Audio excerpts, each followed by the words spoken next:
નમો નમઃ. સનાતન જ્ઞાન ગંગા પરિવારના તમામ ભક્તોનું હાર્દિક સ્વાગત છે. ગઈકાલે આપણે સમજ્યું કે ગરુડ પુરાણ મૃત્યુનો નહીં પણ જીવનને સમજવાનો ગ્રંથ છે. આજે એક એવો પ્રશ્ન લઈએ છીએ કે જેનો જવાબ દુનિયાના દરેક મનુષ્ય જાણવા માંગે છે. દરેક મનુષ્યો એ પ્રશ્નને જાણવા માંગે છે. તે પ્રશ્ન શું? તો કે મૃત્યુ એટલે શું? શું મૃત્યુ અંત છે કે પછી કોઈ નવી યાત્રાની શરૂઆત? ગરુડજીનો પ્રશ્ન ભગવાન વિષ્ણુને વિનમ્રતાથી પૂછે છે કે હે પ્રભુ, માણસ મૃત્યુ પામે છે ત્યારે ખરેખર શું થાય છે? શરીર મરે છે કે આત્મા? આ પ્રશ્ન માત્ર ગરુડજીનો નથી, પણ આ દરેક મનુષ્ય માત્રનો આ પ્રશ્ન છે. ભગવાન કહે છે કે હે ગરુડ, જે જન્મ્યું છે તેનું મૃત્યુ નિશ્ચિત છે, પણ મૃત્યુ શરીરનું થાય છે, આત્માનું નહીં. આ વાત સમજવા માટે આપણે ભગવત ગીતાનો અતિ પ્રસિદ્ધ શ્લોક લઈએ.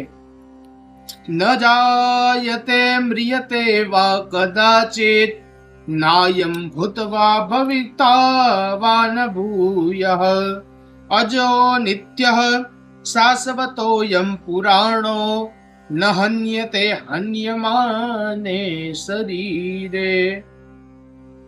આત્માનો ક્યારેય જન્મ થતો નથી, તેનું મૃત્યુ પણ થતું નથી.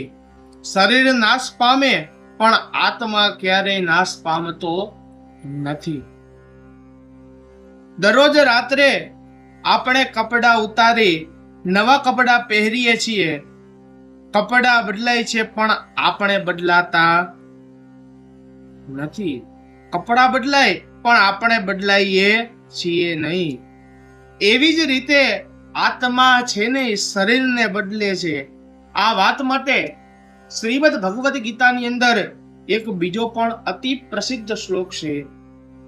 વાસાંસી જીર્ણાનિ યથા વિહાય નવાનિ ગૃહણાતિ નરો પરાણે તથા શરીણા નિવિહાય જીર્ણા ન્યન્યાનિ સંયાતિ નવાનિ દેહી. જૂના કપડા છોડીએ નવા કપડા પહેરીએ એમ આત્મા જૂનું શરીર છોડીને બીજું શરીર ધારણ કરે છે. એક વાત વિચારો કે આપણું બાળપણ ગયું, પછી યુવાની આવી, આજે કદાચ વૃદ્ધાવસ્થા પણ આવી રહી છે. શરીર બદલાતું ગયું, પણ અંદર જે હું છું શું તે બદલાયું? ના, એ જ આત્મા છે. એક રાજા દરરોજ અરીસામાં પોતાનો ચહેરો જોવે. એક દિવસ સંતે પૂછ્યું, રાજન, દરરોજ ચહેરો જુઓ છો, ક્યારે આત્માને જોયો છે? ત્યારે રાજા કહે છે કે આત્મા દેખાય ક્યાં? ત્યારે સંત હસ્યા. જે આંખથી બધું જોવે છે, જે આંખથી તું બધું જોવે છે, તેને આંખ ક્યારે જોઈ શકે? આત્મા દેખાતો નથી પણ અનુભવાય છે. આત્મા દેખાતો નથી પણ એને અનુભવ થાય છે. પણ ગરુડ પુરાણનો બોધ ગરુડ પુરાણ કહે છે કે જે માણસ આખું જીવન માત્ર શરીરને જ સાચવે છે અને આત્માને ભૂલી જાય છે, તે જીવનનો સૌથી મોટો વેપાર ખોટમાં કરે છે. આપણું આખું ધ્યાન શરીર પર છે, પણ ક્યારે મનને શુદ્ધ કર્યું? ક્યારે આત્મા માટે ભગવાનનું નામ લીધું? ક્યારે એકાંતમાં બેસીને વિચાર્યું કે હું કોણ છું? સૂર્ય રોજ અસ્ત થાય છે પણ બીજા દિવસે ફરી ઉગે છે. વૃક્ષ પરથી પાન ખરી પડે છે પણ વસંત આવે ફરી નવા પાન આવે. પ્રકૃતિ રોજ કહે છે કે અંત એટલે અંત નથી, અંત એટલે નવી શરૂઆત છે. આજથી એક સંકલ્પ કરીએ કે રોજ 5 મિનિટ, માત્ર 5 મિનિટ ભગવાનનું નામ લઈશું. 5 મિનિટ પોતાને પૂછશું કે હું શરીર છું કે આત્મા?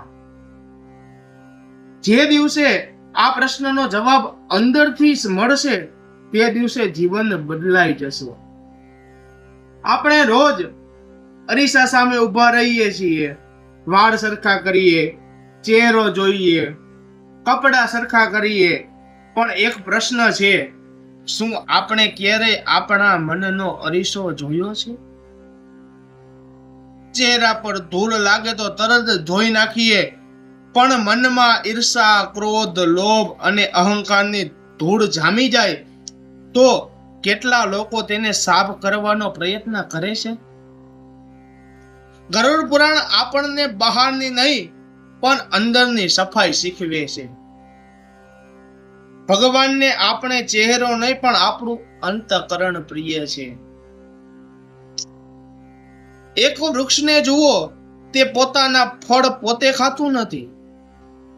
નદી પોતાનું પાણી પોતે પીતું નથી. સૂર્ય પોતાનો પ્રકાશ પોતાના માટે રાખતો નથી. પ્રકૃતિ દરેક અંશ બીજાના હિત માટે જીવે છે. એક શ્લોક મને યાદ આવે કે પરોપકારાય ફલંતી વૃક્ષા, પરોપકારાય વહંતી નદિયા, પરોપકારાય દુગ્ધંતી ગાવમ, પરોપકારાર્થમિદમ શરીરમ. શું કહે છે? પરોપકારાય ફલંતી, વૃક્ષો જે ફળ આપે એ પોતા આપણા માટે આપે છે? એ પોતાને ખાવા માટે પોતે આપે છે? નહીં, એ બીજાના માટે આપે છે. પરોપકારાય વહંતી, નદી વહે છે પણ પોતાના માટે નહીં, બીજા માટે. દુગ્ધંતી ગાવમ, ગાય આપણને દૂધ આપે છે, પોતાના માટે આપે છે? પોતાને પીવા માટે આપે છે ગાય? નહીં, બીજા માટે આપે છે. પરોપકાર, બીજાનો પરોપકાર, પરહ ઉપકાર એટલે પરોપકાર, બીજાનો ઉપકાર કરીએ ને એનું નામ પરોપકાર. એ પોતે પોતાનું કઈ સાચવતું નથી. પરોપકારાર્થમ ઇદમ શરીરમ, આપણું જે શરીર આપેલું છે તે બીજાના ઉપકાર માટે. જેથી આ ભાવના આવે તો પછી મનુષ્ય જે કેમ માત્ર મારું મારું કરીને જીવન વિતાવે, જે દિવસે માણસને પ્રકૃતિ પાસેથી નિસ્વાર્થ સેવા શીખી જશે તે દિવસે ભગવાન સુધીનો રસ્તો સરળ બની જશે. જો આજે ભગવાન પૂછે તમે આખું જીવન શું કમાયું, તો કદાચ આપણે કહીએ કે ઘર, જમીન, ધંધો, માન, સન્માન. પણ ભગવાન ફરી પૂછે આ બધામાંથી તારી આત્મા શું કમાયું? તારી આત્માએ શું કમાયું? આ પ્રશ્નનો જવાબ દરેક પોતાના હૃદયમાં શોધવાનો છે. આજે આપણે સમજ્યું કે મૃત્યુ શરીરનું થાય છે, આત્માનું નહીં. પરંતુ હવે એક રહસ્ય હજુ બાકી છે.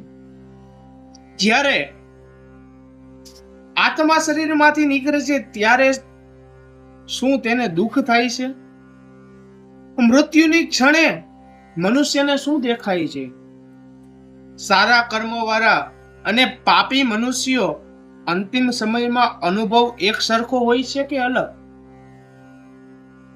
ગરુડ પુરાણમાં ભગવાન વિષ્ણુના રહસ્ય પણ ખૂબ જ સુંદર રીતે સમજાવ્યું. આપણે આવતીકાલે ગરુડ પુરાણમાં આ વિષયનું શાસ્ત્ર પ્રમાણે ચિંતન કરીશું. જો આજનું ચિંતન ગમ્યું હોય તો આ જ્ઞાન બીજા સુધી પહોંચાડજો. શાસ્ત્રનો હેતુ ડરાવવાનો નથી, આત્માને જગાડવાનો છે.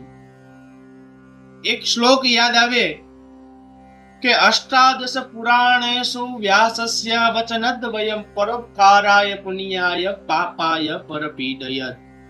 અષ્ટાદશ પુરાણેષુ 18 પુરાણના વ્યાસસ્યા ભગવાન વ્યાસજીએ રચેલા 18 પુરાણના ખાલી 2 જ શબ્દ 2 જ વાક્યમાં કહે છે કે વ્યાસસ્યા વચનદ્વય, વ્યાસજીના 2 જ વચન ખાલી છે કે પરોપકારાય પુણ્યાય, જો પરોપકાર કરો તો પુણ્યની પ્રાપ્તિ કરો, કોઈનું સારું કરો તો પુણ્ય કમાઓ.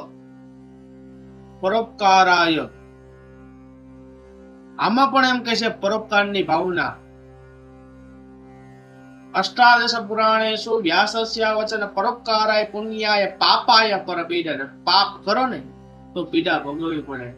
આવું જ કાંઈક નવું જાણવું હોય તો અમારી ચેનલ સનાતન જ્ઞાન ગંગાની અંદર બધાય જોડાજો ને આવું દરરોજ જેટલું મનની અંદર, શાસ્ત્રની અંદર, મારા ચિંતનની અંદર અનુભવાય છે, આપણને સંતોષપૂર્વક પીરસાય એવો હું પ્રયત્ન કરીશ. કેમ કે આ તો જ્ઞાન તો દરિયા જેવડું છે. જ્ઞાન છે એ દરિયા જેવડું. સનાતન જ્ઞાન ગંગા પરિવારની અંદર જોડાઈ જજો. જય શ્રી નારાયણ. રાધે રાધે.